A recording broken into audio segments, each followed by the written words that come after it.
Le dispositif est impressionnant. Lundi à 15h42 sur la nationale 12 à la sortie de Saint-Denis-sur-Sarton, une voiture est entrée en collision frontale avec un car transportant 54 collégiens écossais. Au total, 63 personnes sont impliquées dans l'accident. On déplore 9 blessés légers et 2 blessés graves. Il y a des victimes, il y a 2 personnes qui ont dû être désincarcérées et il y a une urgence absolue qui part là. 8 adolescents âgés de 13 à 14 ans légèrement blessés ont rapidement été pris en charge par les pompiers. La personne qui accompagnait les collégiens est la plus sérieusement touchée. Quant au véhicule léger, immatriculé en Ille-et-Vilaine, il s'agirait d'un couple d'octogénaires.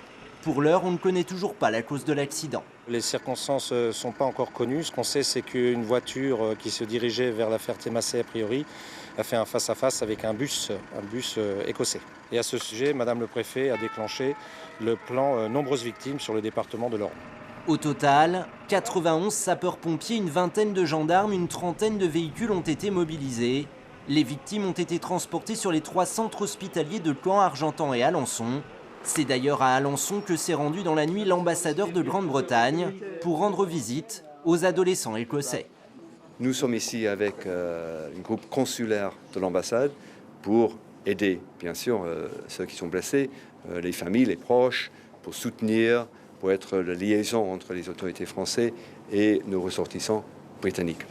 Les collégiens étaient partis du sud de l'Écosse dimanche soir à destination du château du Tertre à Ambrières-les-Vallées dans le nord de la Mayenne. Certains ont déjà pu rejoindre leur lieu d'hébergement. Une enquête de la gendarmerie est en cours pour déterminer les circonstances de l'accident.